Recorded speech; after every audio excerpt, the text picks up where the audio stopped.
Oh my god. I can't believe it. I get to review this car already. I mean, this second generation came out in last summer's Beijing Auto Show, and it's not even spring 2025 and I already have it here in Nepal thanks to CG Motors. And if you didn't already know, GAC falls in China's top 5 automobile manufacturers, and GAC AION, which I'm sat in today, which is the new electric vehicle wing, falls under the top 3 electric vehicle producers. And altogether, GAC has a global footprint of nearly 28 million units sold. Damn.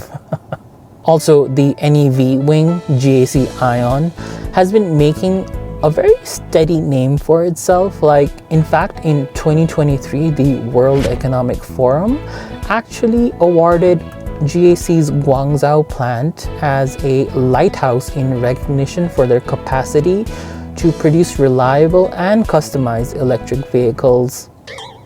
But enough of the background. Today with me, I have the GAC AION V.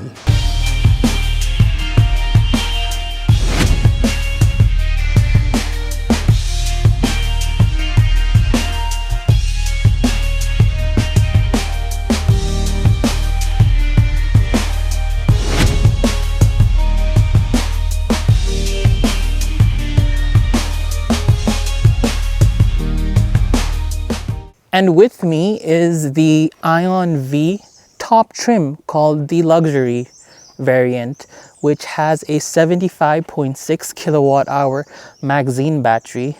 It's also a LFP battery by chemistry, by the way. That has a NEDC claim of 650 kilometers. The car also comes in a lesser trim called the Elite variant with a smaller battery of 64.5 kilowatt hour and lesser range. So this car comes with a 100 kilowatt hour front wheel drive motor that pulls the car forward with 240 Newton meters of torque, which is enough to get you from 0 to 100 in 7.9 seconds. And it's definitely got a triple digit top speed. And I'm not done. This car has a very practical 428 liter boot space at the back, which can be extended to 987 liters with the rear seat folded down. So that is more than ample for most of your big bulky items. Oh, and you know what the cherry on top of this car is? It actually comes with a full-size spare wheel at the back, something that most EVs these days just don't include. And for a car that has a wheelbase of almost 2.8 meters, this car comes packed with a very commendable ground clearance of 175 mm. And I, for one, find it quite decent and useful in both city driving, underground parkings, but also in your occasional rough patches. Shouldn't be a problem. Okay, and as for charging on this car, the flap is at the front right by your driver's seat, and it is a CCS type 2-port, the AC and the DC, and it can accept up to 7 kilowatts of AC. That'll take it around 11 hours for a proper 0 to 100. But if you find a DC charger for this, the car can do 30 to 80% in 30 minutes, which is very, very quick. Also, I was doing some research, and because it is built on a very neat state-of-the-art 400 volt silicon carbide platform, this thing can actually top up 370 kilometers in just 15 minutes. But that's in a perfect scenario, so don't go expecting those numbers when you plug it into your local DC charger. Oh, and did I tell you, this car also supports V2L, by the way, with a max output of 3.3 kilowatts. All right. That was honestly a mouthful of numbers and stats. So let me get on the driver's seat and let's get driving.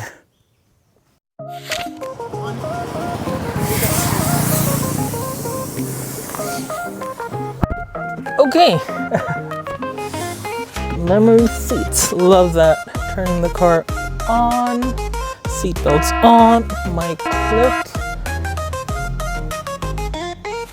Time to go for a drive. Yeah, definitely. The AION V can tackle just about any and all Nepali roads, no doubt. And here's why. So, starting with the driving configuration that I have open here, you have a comfort mode, a sports mode, and a power saver mode, which is basically like the one pedal driving, except that it's not fully one pedal, it's just hard regeneration. But it does limit your torque. And on the topic of torque, this 200 plus figure is honestly more than ample. Like, for quick city overtakes and everything, it is very doable. Foot down and you're away, and I'm not even in sports mode.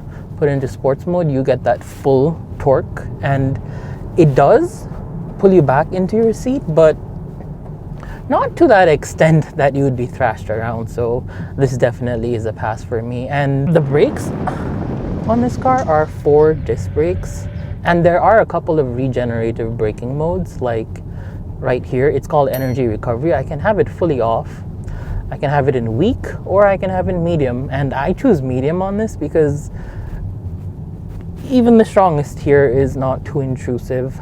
And I feel that suspension is surprisingly just right on this car. Like, it's got an independent McPherson strut setup in the front, and it's got a torsion beam at the back. And the good part about this car is that even at speeds, like, body roll is very well contained, but when you are on gravel and bad, bumpy, pothole filled roads, there's just enough of rebound and recoil on the shock absorbers that passengers on the cabin don't feel too much of a burden. Oh, and one thing I'm really loving about this car is the seat's commanding position. Like, you're sat really tall, upright, high, and you have this electronically adjustable 6-way seat adjustment with memory seats that I just showed you. And you have this proper clear view of the bonnet, so city bumper to bumper traffic is going to be nice and easy. And then I've also programmed one touch here on the star button to pop up your 360 camera, which by the way is really high definition and even at night. So, and it's got ADAS level 2 too. So 2 pulls off the right gear stalk and you are in automatic pilot mode where it lane centers for you. It controls the speed for you. But I am a bit disappointed that there aren't any buttons inside this cabin. Like, I wish there were a couple of more, just for a bit more of dexterity. But speaking of cabin comfort inside, you have good AC, really nice and responsive, everything there at your fingertips.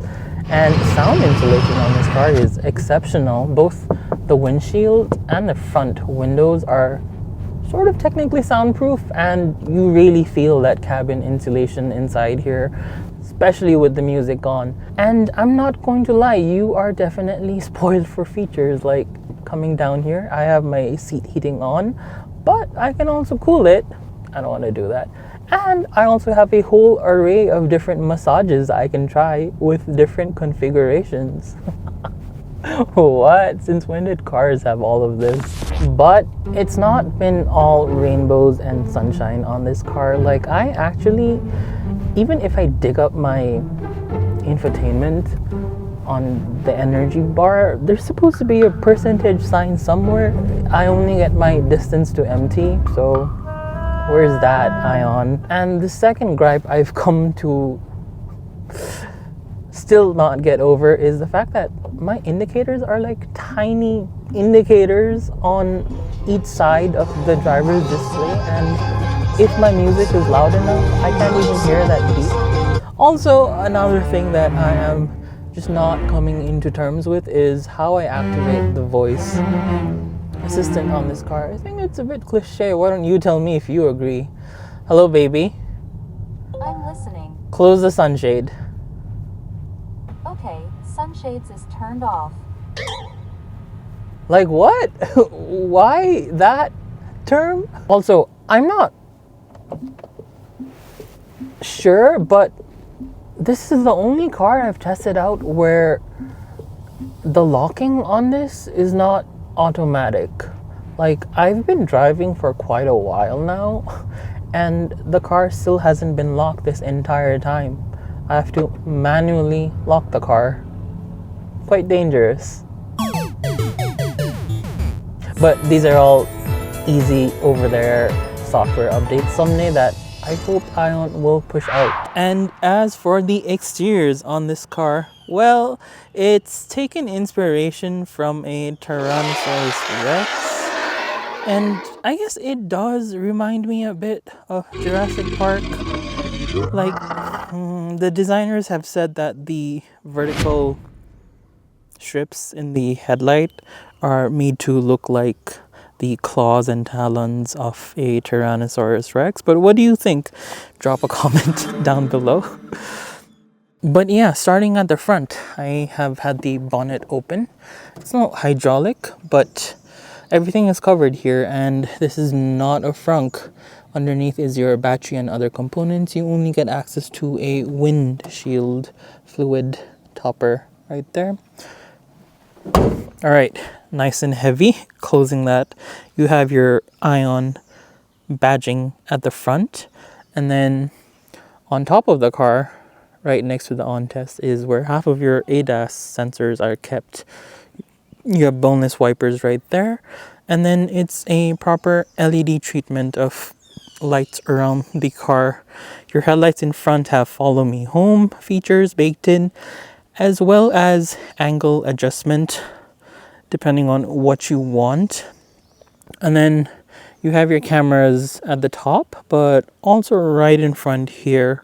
Then coming down, you have the rest of your ADAS sensors right below the number plate, as well as a cutout for your radiator and AC intakes. Oh, and you're going to be seeing this plasticky highlight around the car all over.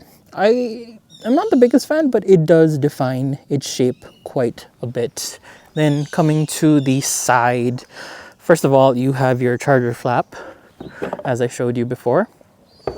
And then you have your tires, which I think are extremely stylish. These petal-like multi-spoke rims. The size is 225/45 R19s. Coming back up, you have your automatically adjustable and foldable mirror, which, by the way, also houses your 360 camera. There's one on the other side. And then you have a massive panoramic moonroof on top. Doesn't open, but really adds space to the cabin. And then if you look here, these are like very prominent sharp roof rails, aren't they? Not sure about the payload, but they do make the car look tall. And your back door actually opens to a full 90-degree, which makes egress and ingress super easy. Also, more of that plastic outline on the top and bottom, and it's looking like a very rugged SUV from this side angle. A very bulky sort of C-pillar here at the back too. And you do have a bit of contours around this part of the car that wraps all the way to the front. Coming towards the rear, you have a top-mounted spoiler with a stoplight. You actually don't have any radio. I step at the back for 3 seconds with the key and my boot automatically opens. I think this is a great feature for the car, but I'll keep that closed for now. And you have your AION V badging, you have a rear wiper, and then these are LED lights here too, more of that vertical T-Rex claw going back here. And then at the bottom, you have a tow hook on this side, as well as 1, 2, 3, 4 sensors. And here's your sensor and reflector, by the way. As for the interior on this car, really good, well built and heavy put together door panel with soft touch points and a bit of chrome plastic finishing. It's all one touch windows here, by the way, and more chrome highlights for your tweeters on the car, a big bottle holder, and more space for your cubby, another speaker. Starting off with your driver's seat, you have a 6-way adjustable motorized movement, up, down, left, right, front, back, and recline. Not to mention these are PVC seats. So getting in, I am going to begin with the overall interior walk around. This is a 14.6 and this is a 8-inch driver's display here, which I'll get to in a bit, but I've kept a lot of this information on another video dedicated to just the infotainment. But again, back with the interiors, your steering wheel can be adjusted for height, but also reach with a lever at the bottom down here. And your mirrors are controlled via a menu toggle inside. You have your driver attention span monitoring sensor right there. On your right side are your gear levers, drive, neutral, reverse, park. And then on the left hand side are your wipers and indicators, as well as headlights, all mashed into one. As for your steering wheel, your horn is in the middle. On the left is a programmable button that I've put for a 360-degree camera, and quite high definition, I must add, the reverse too. And on the right side of your steering wheel is another programmable button where I have put the different driving information cluster view here: smart driving, maps, your song choice, and just overall feedback. But the top button is for your voice assistant. The center console does support wireless Apple CarPlay, but at the moment it isn't available. GAC Nepal have promised an upcoming software update will resolve this. So for now, I've been using my Bluetooth to play some music and everything. Anyway, this car comes with a 2.5 PM air filter. All the HVAC controls are unfortunately on your screen. And then there is a wireless charger here that says max 50 watt with a vent at the bottom. So that makes all the difference charging. 2 cup holders here and a very large size space down here for your knickknacks, your 120 watt power outlet, and then you have a USB-A and a USB-C outlet here. Here's your 120 watt outlet. This car does not come with a glove box, but it does come with a tiny hook on this side in case you want anything to dangle on that side too. This car instead comes with a freezer cooler. Like, you can open this and yes, this bottle is chilled. You can freeze it, you can heat it, or you can just use it to keep things cool here. Also, on top, you have sun visors with, I would say, pretty massive mirrors. And that same treatment is on this side too. Oh. Pretty nice, clear, massive mirrors. Yep. And then your emergency light is on top. You have a power off button and then a massive, expansive panoramic moonroof. I'm not going to close it right now because I have my mount stuck up there. But that pretty much concludes your interior front. And then moving to the back, because it is a flat floor bed, you have tons and tons of space. Let me get started with the behind part. Your driver's seat comes with a pouch here. The seat The rear door has a bit of a plastic chrome finishing. Looks very upmarket and posh with some stitching and ambient lighting here.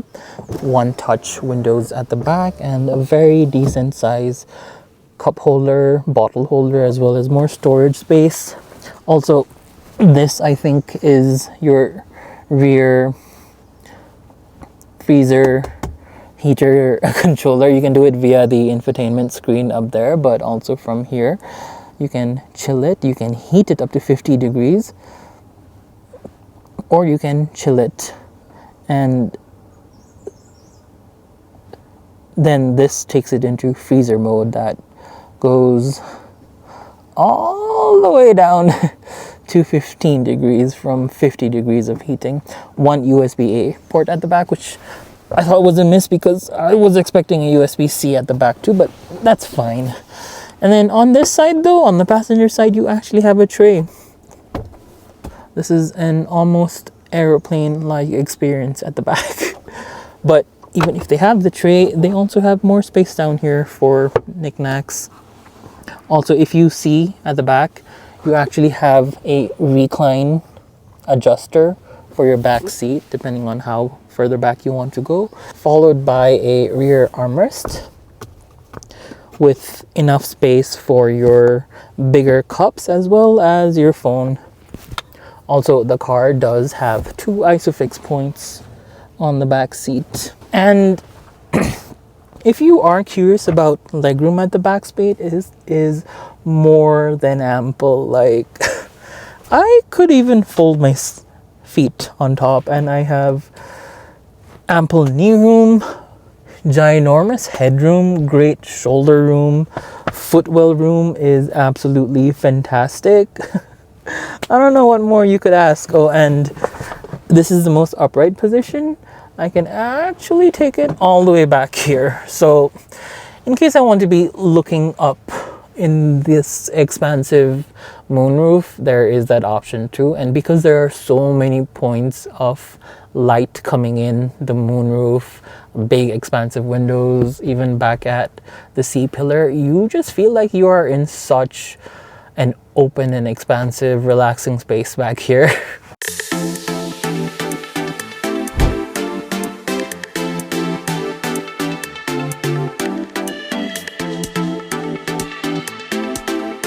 Okay, I'll be frank, this car really has a bit of a Range Rover-esque presence on the road. That bulky, low, wide stance, like, I'm really digging it. And this car is genuinely features galore. Like, there's just about something for everyone everywhere. And no, I'm not just talking about these heated, cooled, and massaging front seats. I'm talking about the fact that this car over here has a proper refrigerator, warmer, cooler, freezer, you name it. Like, what?